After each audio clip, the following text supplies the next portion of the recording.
My mom and dad, they had seven children, and two of the daughters died. I didn't know the first one. She was she died before I was born. But the second one, her name was Marcelina, and she had a brain cancer, and she died when she was 10 years old and I was 9. And I remember my mom told us, "You never question God. You have to trust Him because life, He put you through things to teach others, you know." And I said, so when my son, you know, my son Jordan, uh, was born with a disease, I told the Lord, you're gonna have to get me through this, Lord. I'm not gonna question you, but I trust you. And that's where my story started.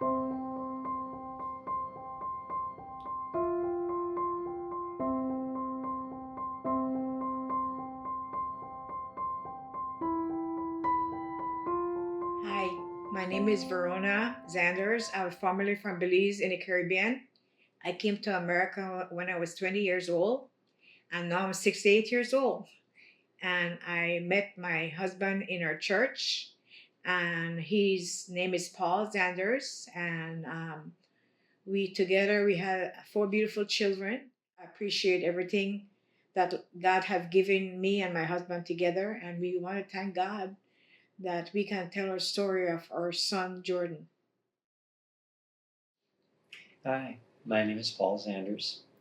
Uh, I was born as an Army brat from Kentucky and grew up in northern Indiana. Came down to Indianapolis to go to school. And when I came down to go to school, the Lord had something to do in my life there. He caused me to be lonely. And I cried out to the Lord and I asked Him to bring someone into my life. And He brought this woman here in my life. Been All the way married from to Belize. all the way from Belize. Got an import model. And, I'm the father of four children: Christopher and Jonathan and Lauren and our little Jordan, the one that we are talking about.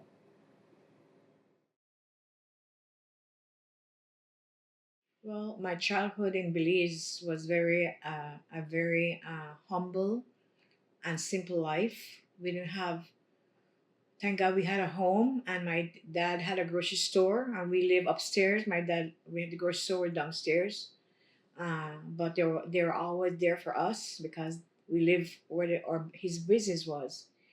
My mom and dad taught us to love God and always serve Him, and we didn't have much. We were very unspoiled. At Christmas time, we're blessed to have one toy, and was always excited to have our toy. And my mom, she was she was a very caring person. She cared more about her family than any material things. So, like, I would say, simple but happy life in Belize in my childhood. And my mom and dad had seven children, and two of them died when I was one of them died when I was 9 years old. I didn't know the second one, but it it allows us to look at life different and to always put God in your life because He's the one that bring peace in our life. But I thank God for my parents because they taught us to appreciate everything in life and to be grateful. So I'm grateful. I never take anything for granted. And one of my favorite memory of my childhood, my grandma used to live in a village called Muscular. And some Sundays, my dad would pack all of us in the van and we'll go visit my grandma. It was like a 2 hour drive. But when we were there, we had such a wonderful time. We could run around. There's chicken all already around the yard, and we would kind of chase the chicken. And my grandma had this wooden hard stove that used to cook very nice food for us to eat.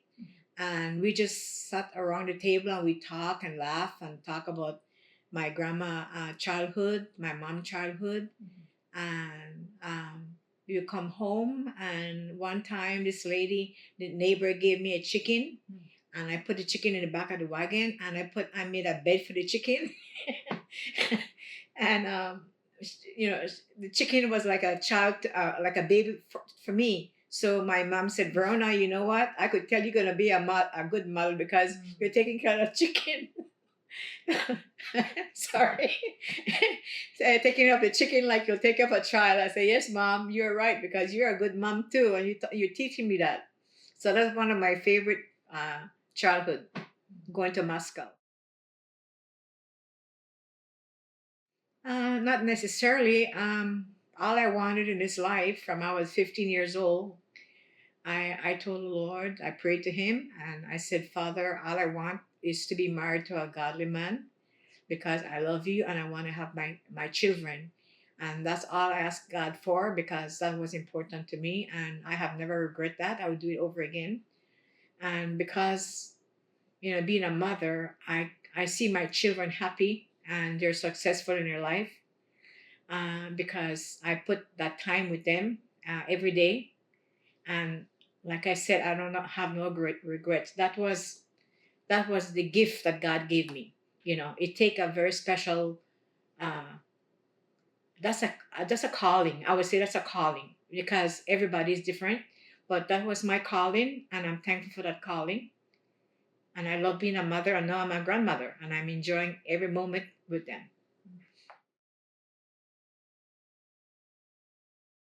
Well, I was 20 years old, and I had broken up with my boyfriend in Belize. I knew he wasn't the one for me, so I had some cousin here in Indianapolis that they used to encourage me to come and visit them. And then I broke up with my boyfriend. I asked my mom if I could go to Indianapolis. So it took a little while, but then the Lord allowed me to go into the U.S. consulate and get my visa and everything like that. My mom had to be in Belize. If she was in the States, they weren't going to give my visa, but my mom was there. So I came to America June 19th, 1977, and my cousin went to this church in Indianapolis, a Christian church, and I went there with them. And then, like 2 weeks after, they got a job for me in Kendall, Indiana, to take care of this older lady. And I didn't want the job, but they wanted me to go. So I said, well, I don't have a choice. So I went there and I spent a month there, and the Lord taught me a lot of things through that because I was so lonely. I didn't know these people. They're very kind, very nice, but I really didn't know them. And the Lord brought me back here to my cousin husband, offered me a job, and then I came back. I got to meet my cousin son. Brought this guy to our church. His name, my cousin's son, the name was Charles, and he brought Paul uh, to the church. But he asked me out for a date, and I told him no. And I think I told him maybe 3 times every weekend. But Paul was he's a gentleman. He was very patient with me. And then my cousin Charles said, Verona, give him a chance. And I said, well, I don't know him.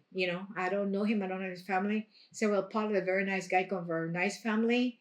And he's very smart. I said, I don't care about that. I don't care. I want a godly man. And he didn't become a Christian yet. So, but afterwards he came to church, and I asked me out for a date, and I went with him, and he ran and opened the door for me, and up to this day he still opened the door for me. And sometimes I get a little emotional about stuff, so forgive me. But the way he treated me, I fell in love with him. And so, and then we dated for like a year and a half. And then he asked me to marry him. So we got married April 28th, 1979. And I told him when we got married, I want to have children right away, and he agreed. So like a year after, Chris was born right on anniversary, 1 year, and the next day was my birthday. So he brought Chris to me almost about after midnight, and so he said, "Happy anniversary, honey! Happy birthday!" I said, "This is the best gift God could give to me, my son." And then 2 years after John was born, and John was born at home. Back then, we didn't have a lot of money. We didn't have a lot of insurance, no insurance. So we got to know a midwife. So John was born home in our home. And then I want to have more children, and I really want to have a little girl. So I prayed and asked the Lord, Lord, I would like to have a daughter. Will you give me a daughter? So 5 years after, I had Lauren, and she's a sweetheart. And then 2 years after, I went to my I went to Belize to my grandmother's funeral, and I was gone for like 3 weeks. My husband couldn't come because he had to work. So then when I came back, I got pregnant and had Jordan. Uh, and Jordan was born eight, May 28th, 1990. And he seemed like he was fine, normal, everything like that. And then he wasn't when you get to the because I'm a mother of three. I know how the children develop, and he wasn't developing like the other children. And he didn't crawl. He wasn't doing anything. And so the doctor told me, you need to take him to a neurologist. So me and my husband took him to a neurologist, and they put a lot of stickers on his head, and they found out. He came to us and he said, your son have a disease called muscular muscular atrophy. And he said these children they live up to like 3 years old. And that was like a real shock for me and my husband. And I felt like a dagger in my heart. And so I had to hold up all my tears on the way home.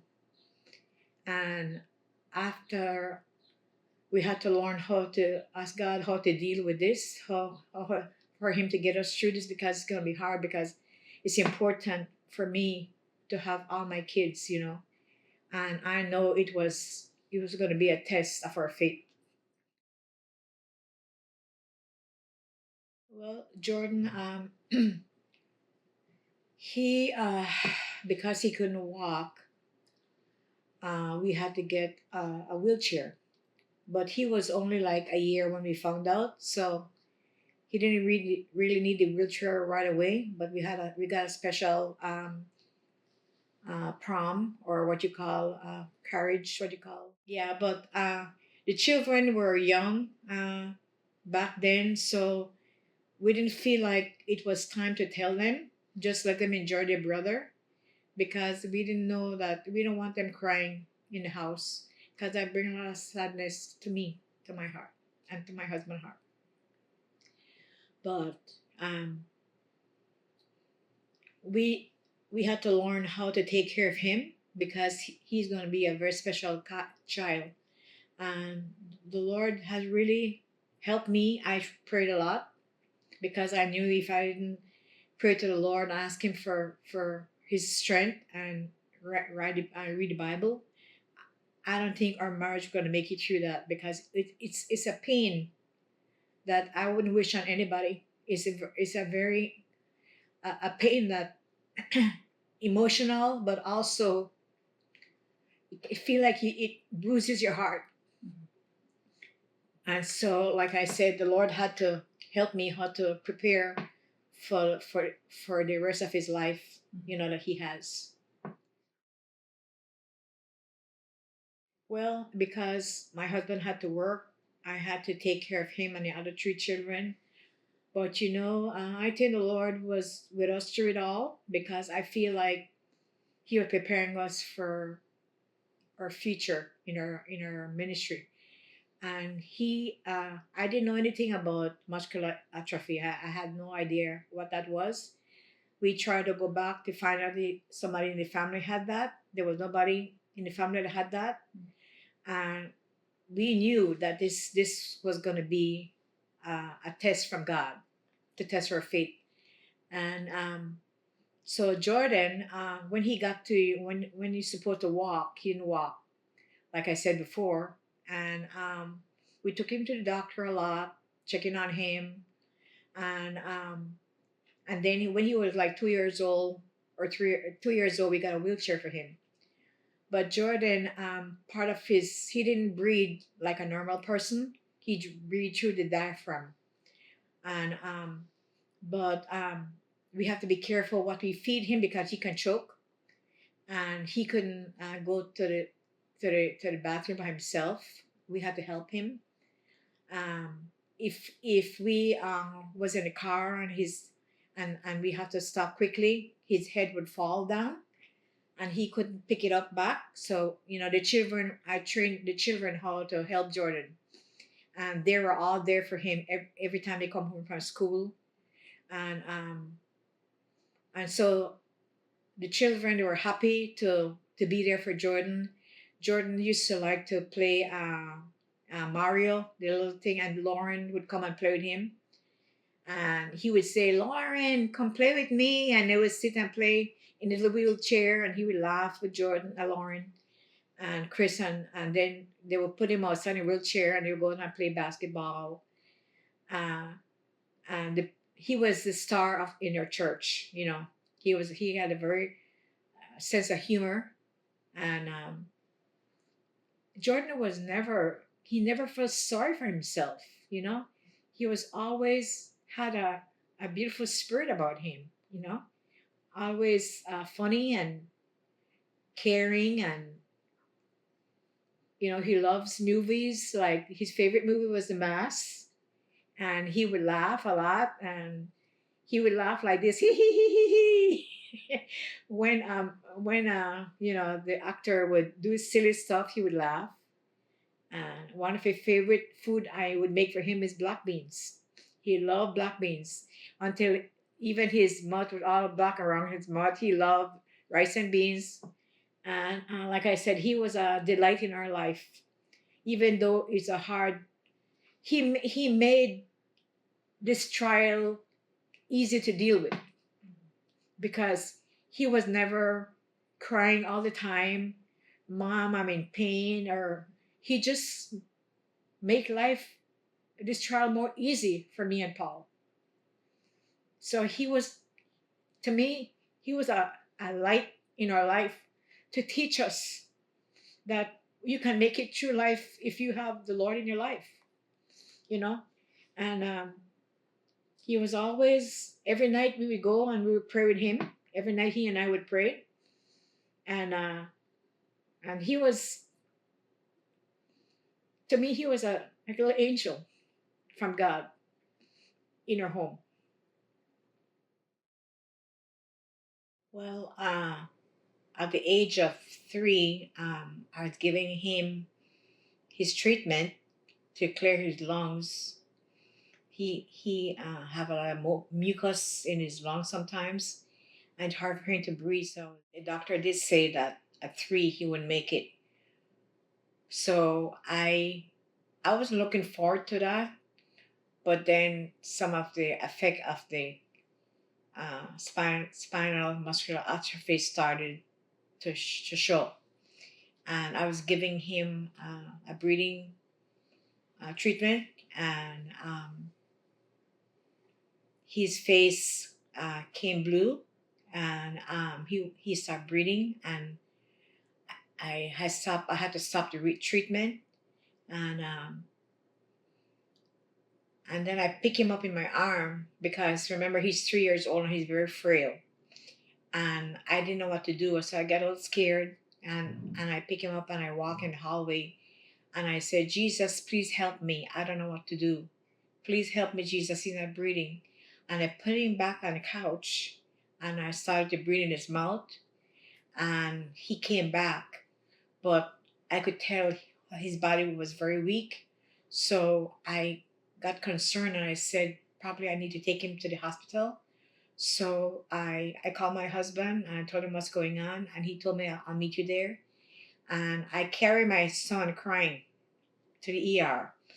And that was hard for me because he was like almost like not doing well.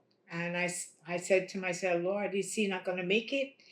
And so we got there, and the doctor put him already on oxygen right away, and to help him to breathe better. And she came to me at first, and she said, Verona, he might not make it through the night, but there's a chance that if you put a throat, what you call the word, trach, sorry, in his throat, he might make it. And then she went and she talked to Paul too. And for us as a Christian, we felt in our spirit that that wasn't a good thing, because he's so frail already, and we didn't want him to live like that the rest of the life he has, which is very short.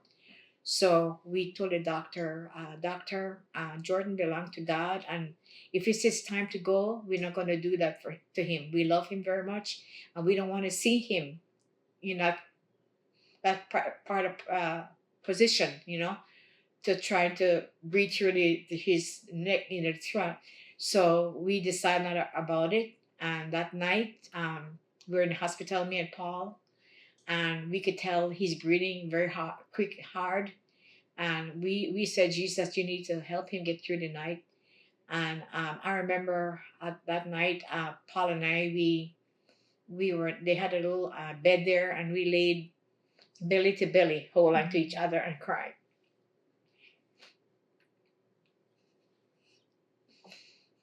And we said, Jesus, he belongs to you. So it's up to you, Father. And that morning he woke up and he was awake. And the doctor came to us and said, Paul and Verona, I'm so proud of you guys, because it was a hard decision, but it was the right decision. So God gave us that day with him. And I hold him a lot, and I was rocking him. And then this commercial came on about Disney World. And I told Paul, I said, honey, I'm going to write the Wish Foundation. And I'm asking him if we could go as a family for him to see his character, like he liked the ninja turtle, and Mickey Mouse and Minnie Mouse. So I applied for that, and we got it. And we all went to Disney World, and Jordan was the star. And we had such a wonderful time with our children. We have pictures, and it was so precious, because we used to watch the movie with Bella and the Beast, and so the Beast came to him with his big hand, and he tried to hold Jordan's hand, and he said, "Mommy, I'm scared, Mommy, I'm scared." And I said, "Don't be scared, honey. He's a nice guy." And so I said, "Put your hand on his hand," and he did. And then he started to laugh. He said, "See, ma." I said, "See, he's not scared anymore. Right? He's not scared anymore, right?" He said, "No, no, mommy, I'm not scared." And then Beast put his hand on Jordan back here, and he was laughing and smiling, and that was very special. I said, "See, honey, not be scared, okay?" And that was a special time, and our children got to enjoy all those beautiful things because of Jordan, you know. And so and then after that, God gave us a few maybe another year with Jordan. The doctor was very I think she was amazed about our faith in God, and that it was a hard decision, but it was a right decision. And so after that, I took Jordan for a checkup, and he was okay. And the doctor said, Verona, would you mind if I could bring some doctor students to your house, so let them meet Jordan and let them, they want to study him, And I said, of course, you're welcome to. And she brought maybe about five of them. And I made him coffee, I made a cake, and they're just talking to Jordan, not talking to him, and he was talking back to them very nicely in his wheelchair. And they really appreciate what I did. And the doctor told me, Verona, you went above and beyond because you didn't have to do that. You didn't have to invite us into your home. You didn't have to make us coffee. You didn't have to make us cake or anything. I said, but that's who I am. I'm a people person. And they all thanked me a lot, and they all left, and they were happy to see Jordan and study him. So that was, to me, that was a blessing for me to be able to encourage the students that studying to be a doctor, because like I said, that disease is very rare. So that really blessed my heart that day, that I was able to help the doctor up too, because she was very gracious to us. She didn't push us to put that thing down his throat, and she could have done that. And she was, so I thought, I want to do something nice for her too.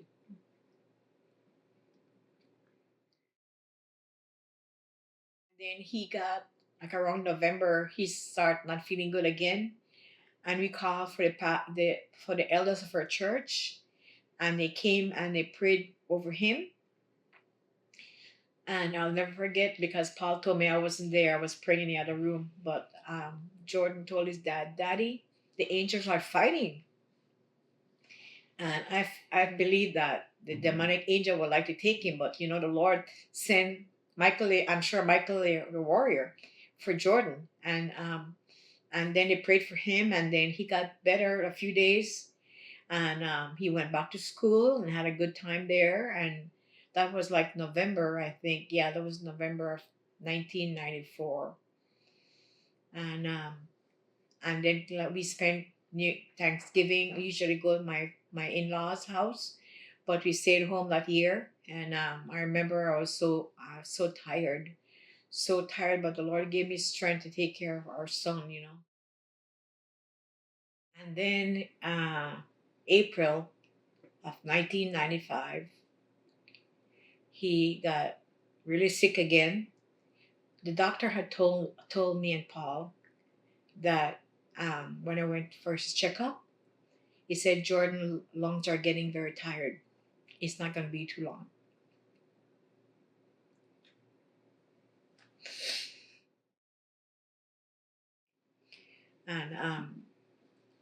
And so I had to learn how to deal with that emotion, you know, with when I have the other children too, our other three children. So, like, it was the springtime of 1995, and Jordan was 4, almost, yeah, he was 4.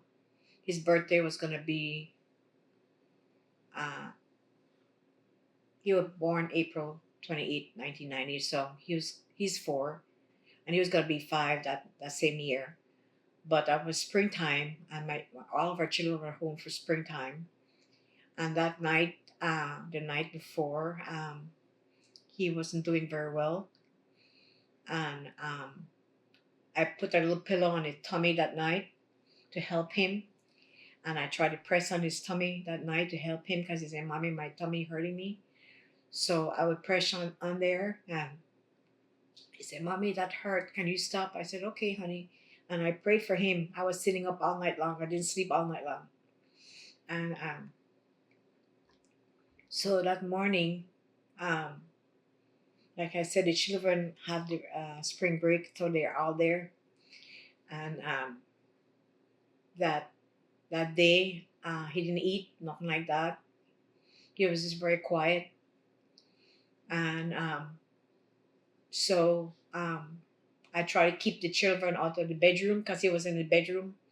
I don't want him to be crying over him because you could tell he wasn't feeling good. And so I just let the children, they watch, like, something on TV, but very loud, not very loud in the house. And I didn't know he was gonna what's gonna happen. But then I could tell he wasn't right. And then Paul came home, and it's like he was waiting for daddy to come home, you know. And so we could tell, you know, probably was gonna be time. And I was so exhausted. I was so tired because I didn't sleep all night. And so me and my husband went in the kitchen and we started hugging each other. And Paul prayed and I prayed. And we said, Lord, if you're waiting for us to give him back to you, we surrender, Lord. We surrender. Because we don't know what else to do, Lord. It's hard. And I felt a release in my spirit, even though it hurt. I felt a release because, Lord was waiting for, Lord wasn't going to take him unless we give him back. And then Paul went into the room with him, and he held him up. He held him in his arm, and I think Paul was trying to breathe back into his mouth again. I think we could ask him that, and he he died in his dad's arm. He died right there.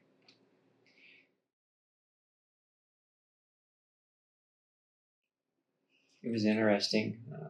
Guys, a lot of times when they are in a place where that things are stressful, they like to work. And so I was working, but my mind and heart were at home and I needed to work too because we had bills and things that needed to be paid. I actually didn't know that it was going to be his last day. Mm. I knew he was having a hard time. Like I said, uh, I do guys at times when they have stressful things happen, they go when they work, they do something. And I was working, and that really helped me. I came home and I knew Verona was exhausted. He had not been doing well for quite a while, and I didn't know when I went to work that day that this was going to be his last day.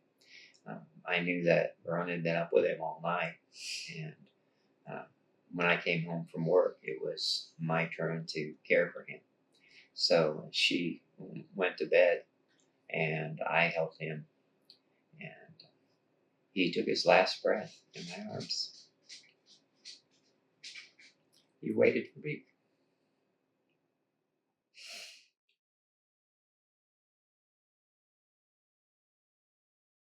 We all went in the room. Chris and John and Lauren started crying. We watched his body in the room, all gone. And I said, "Come here, my children, come here." I said, "Jordan is with the Lord, okay? He's not going to suffer anymore." And we all cried together as a family. That was hard. But I knew where he was. I know it was going to be with Jesus. Or Jesus came, I think the angels came to get him. And it was a Wednesday night. I remember that very much. April April 4th, I think, yeah. And so we called our church and told them that Jordan went home. They prayed for us. And we had to call the, I think the police because he died at home. And they have to make sure that he was, and we told him he was terminal. And they put him on a little stretcher. And we always cried together when he left. And it was hard, the hardest of my life. But through all these things, I'm stronger in my faith because that was the hardest thing a mother or a dad could go through. It was very hard. I knew how he struggled. with his breath and stuff all the time. He had been hurting so much because we would push on his back and his chest, and tap his back and push on his chest to help him breathe. And I knew it was painful for him, and difficult, a real struggle. So when he did go on, I was kind of sad for us, but happy for him because it wasn't really a struggle anymore to breathe. And I knew where he was going. I knew he was going to be with the Lord. So that gave me a peace. And then those few days we had to prepare for his funeral. And I remember the pastor wife, we went shopping to get a little suit and little tennis shoes. And that day before the funeral, we're all watching my little son in a casket. Was I can't even explain my emotion. But what made me smile a little bit, one of Lauren's friend came and watched his body in the casket, and he said, "Mommy, look, Jordan is going to heaven in his tennis shoe," and that made me laugh because I was so cute. I like the Lord wanted me to laugh or something, and he brought the little boy at the same time to say that. And everybody was there to support us for church. Paul family came. My family wasn't here because they're all in Belize. But having family is not always blood. You see people that God put in your life that support you, that love you, that help you through it. Like my husband always say, when you're down, a good friend will put his arm underneath your arm and help you up. And those days were hard, but the people were there for us. They brought us food. They fed us. It was, to me, it was a sorrowful time, but also a sweet time of fellowship with people. You see people love through pain, you know. And I, like I said, it was a moment, those moments, I can't even explain it, but When you go through things like that, you're kind of like in shock, like it doesn't hit you right away. But in the days going forward from that, we were planning his funeral and things, and the day of the funeral finally did come. And when it did, in the morning, we didn't know. We didn't have the strength to do it. it was a tough time the morning before the day we're burying him. And my husband and I got up in the morning, and I said, Lord, have to get through. Let us get through this. And I remember my husband Paul started to play the guitar. He have a piano or something in the room, and we start praising the Lord together, and we started singing to the Lord. Uh, we had a keyboard in the bedroom over there, and we started praising the Lord. And I'll never forget that, and I'll testify to it for the rest of my life. I never knew that the Lord could pick you up and carry you. That day, He carried us through the whole day. It's a blessing. Hasn't ever done that since. But I know the Lord can pick you up and carry you through. And He did that day.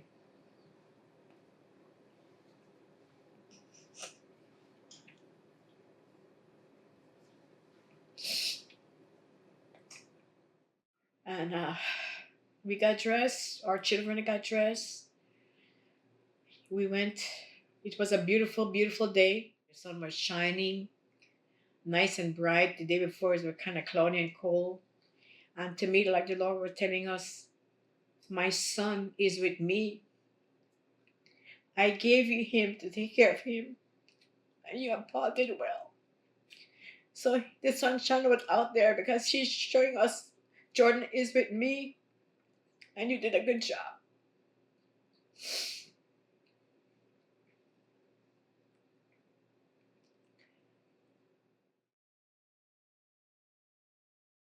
One time I had a dream. He came to the window and he was doing this at me. That's the only dream I have of my son. Have you had any dream of him, honey? Yeah, no. No, but the only dream I had because the Lord know that I needed it. But those years, that week, we took a little trip to Tennessee. We spent some time with Paul, sister, and we went to see our apostle, Ferris Miller, and his wife in Tennessee, Franklin, Tennessee. And we spent a night with them. They fixed a nice dinner. And I remember he was in the bed, that Ferris, and he asked his wife, uh, Audrey, how? No, I told him, I said, I feel guilty. I feel guilty even to laugh. And he looked at his wife. He said, Audrey, how Wow. Do you keep guilt? how do you feel? How long do you feel guilt? And she said 30 seconds. 3 seconds. Huh? 3 seconds. 3 seconds. And he said, you and Paul have done a good job, and you don't have to feel guilty to even laugh. And that really blessed my heart that day, you know, because like, you know, it's kind of like, why should we be happy when you lost a child? Why should we be happy? But I feel like, me personally, as a mother, I did the best job I could. With that, the Lord trusts me with this son. This is His son, and He trusts us with. We just get to taking care of Jordan, and God was so gracious to us. He let us live almost his fifth birthday, and the doctor had told us he would live 3 years. And then, of course, we went back. The children went back to school, but that was good for them. And I was feeling very depressed, and I told my husband about it, and he said, "Honey, I would like you to go join a gym and find an older lady in the church to go and visit." So I did, and that was our pastor wife, Adele, and I would go visit her, and because she had lost a son too, and she was able to minister to me, and I went to the gym. It helped my mind, and of course, like I told you guys before that I wanted to take away all the pictures off the wall, but of Jordan because it just made me cry. But I feel like the Lord told me, uh, you don't have to do that. You know, um, just enjoy the memories you have with Him because He's with me, and it was good for me not to take that off because I knew that if I take the pictures off the walls and stuff, I would go into a depression, and the devil would let me feel guilty. So it was good for me to face that, and sometimes it's easy to kind of like take all your troubles and cover them or put them underneath the rug. But if we able to face it, God will help us to get through it. And through that trial, it made my faith in God stronger and my relationship with my husband closer. And we're very best friends now. We're married 46 years, and sometimes we just happy just be together. We sometimes we don't even have to have a lot of people around us. We're just content talking, and we love to travel together, and we travel in the car. Sometimes we don't say much to each other because Paul is driving and I'm tired. But you know what, guys? And we're still having the best time of our life, and that's God. That God gave that to us. He will reward us for being there for Him and Jordan.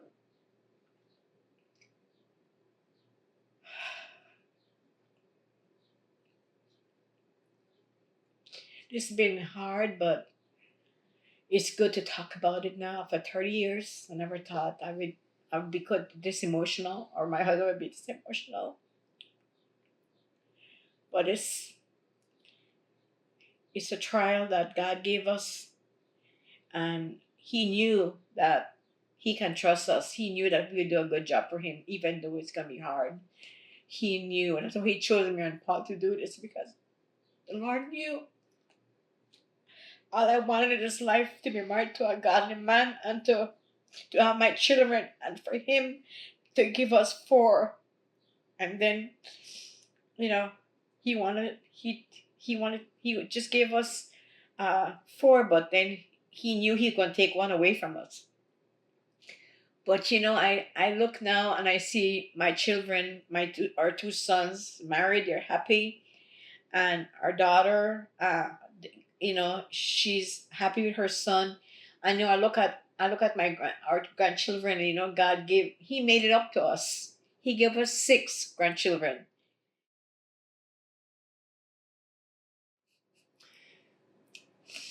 I didn't know. God. No, in that, I would say no. I didn't doubt uh, what God was doing. I knew that He had a plan for our lives. Did I understand it? Absolutely not. I wondered what it was going to mean in our lives.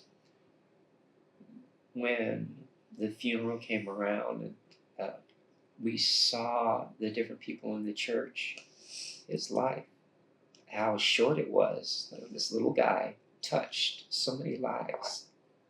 It was amazing. That was interesting in itself. But then beyond that, the Lord had a plan for us. And I can't say that I know all of the things that the Lord did. I knew He did a work in us. I knew He did a work in our kids. I knew He did a work in a lot of people in the church through all of those things, through my family. And then He also helped us to be able to minister to other folks. We, after years, we began to desire to help other couples. And so we began to do that kind of thing. And the Lord let us see just a little piece of why He allows things like that to happen. Two instances I can think of off the top of my head.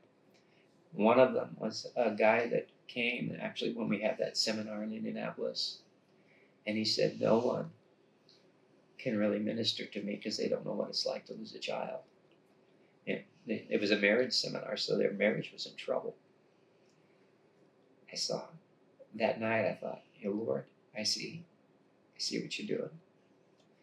We went to Central America, her country, in Belize, and did a marriage seminar. And the mayor and his wife came, also had lost a child. Their marriage was in trouble. And we were able to help them, encourage them. You never really know what all the planned purposes are of God, but if you look, I think the Lord opens the window just a little bit, lets you peek and see some of the things He's doing.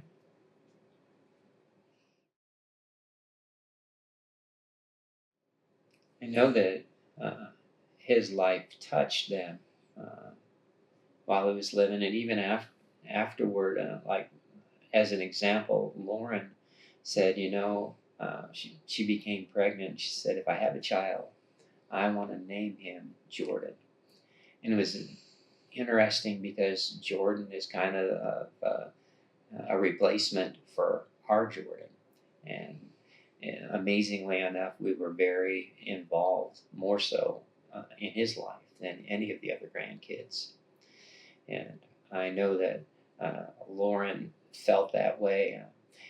There were things that they did in school. It was interesting. They wrote papers and different things like that in their classes, and we got to see them, later on, that they talked about Jordan and how special he was and stuff. So I know it had an impact in them when they were young. I think that there was probably a period of time that it wasn't as much of an impact because they're turning from being a child themselves into an adult. But now, and being an adult and having children of their own, I think that that really at times gets them to think about their own life, their kids, and how that they should love every minute that they can spend with them, because you never really know, if you're going to have your child tomorrow. We're not given tomorrow, so we need to be able to enjoy every day we have with our kids. It has proved to be much greater than we would have ever imagined going through it. Yeah. Every time we travel, we go places. Sure, we like to be able to relax and enjoy the place we are, but what really honks our horn is when we have opportunity to speak to someone and to testify, about the things that God has brought us through in our lives, and it has touched many lives as we have traveled around and been in different places and spoken to different people over the years. So it has given us a platform that we would not have had we not gone through that trial, and it has made us definitely stronger. Uh, I know that when people go through things like that, it's either going to destroy your marriage or it's going to strengthen your marriage. And we're believers in having the marriage to be strengthened. And in our case, it strengthened us, and we were able to strengthen other marriages. So I do believe when God brings a trial like that in your life, that there is a plan, purpose in it, that He's going to use you. Verona has a saying, He has to bruise you to use you. And it is true, God does test you before He sends you out. One of the things we like to, when we go travel or something like that, we see couples, ask them how long they've been married, and we like to ask them, what's your secret, you know? And people give us so different answers, But somebody let them say Jesus, part of her life, or she's a boss, or But one year we went to Antigua and we met this couple by the pool and we're talking. They're from New Jersey, and we asked them how long they've been married, and they told us. And if they have kids, they said no. And how long, they asked us what's our secret, and we told them Jesus is our secret. And we told them, and this is the reason why we start telling them our life about our son Jordan. And I get I think when we start talking to about them to them, I think the Holy Spirit was working in her heart, because she said my mom been trying to get me to go back to church. She said, but Verona, Paul, what you're telling me, you really touched me right now, and I'm gonna go back home and I'm gonna go back to church, and I know my mom gonna be happy. She said, because that was very painful what you went through. I can't even imagine. And so that's our passion right now, to be able to ask people what's your secret when you're married. My husband was when he go to work, wear his ring, right? So today he was in the kitchen and he was washing dishes for me, and he left his ring upstairs. So I brought the ring downstairs and I said, let me have your finger. And I put, yeah, and I said, with this ring I did. I put the ring back on his finger. I said, unless you're working, honey, wear it. That's an honor to wear that ring, because marriage is sacred. And I always tell my children, I want you to, I want you guys to be really think about this, how blessed you are that God could have chose any one of you. If he had, if it was John, if it was Chris, I couldn't have had any more kids. But he chose the fourth one. So God knew that I love being a mother, and He gave us two sons and a daughter first, and then Jordan. So He chose Jordan for this journey of our life, our story. Yeah. But I think God is good even through pain. He's there with you through the pain, and you have to allow Him to guide you. You know, because if we try to do it for we cannot do everything for ourselves. We don't have that kind of power.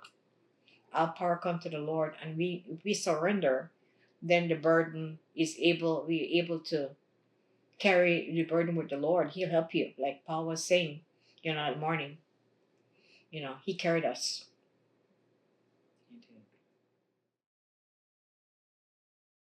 Maybe today you might be in the same kind of boat that we were, having a tremendous trial in your life and kind of wondering what is happening and what is going to be the outcome. You really don't know what the future holds. I would tell you at times, you'd wonder where God is at times in all of this. I had someone tell me once, it says the teacher is always silent during the test.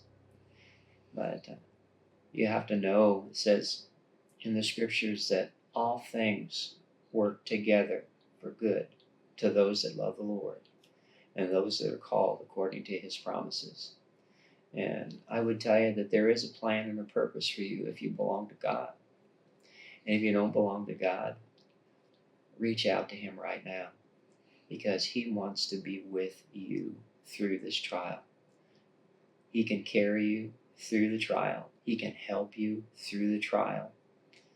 And He is everything to a relationship.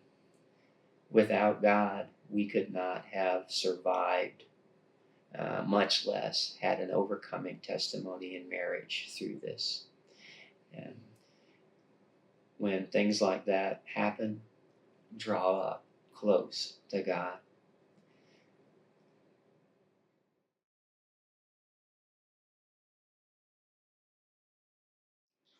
He was a real blessing. He had a personality. I remember one time Verona was doing something and she cussed. He said, "Young lady." Watch your mouth. I just said the word S.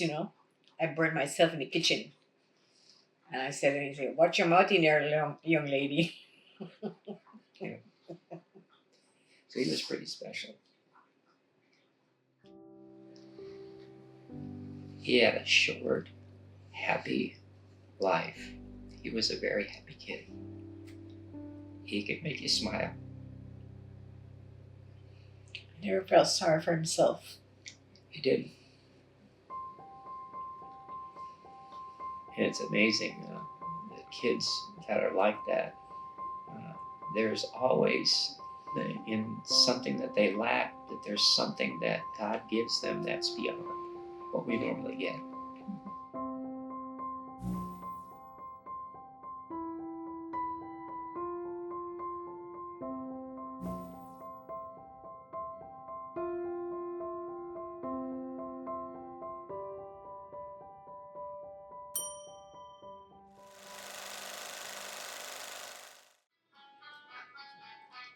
That's yours.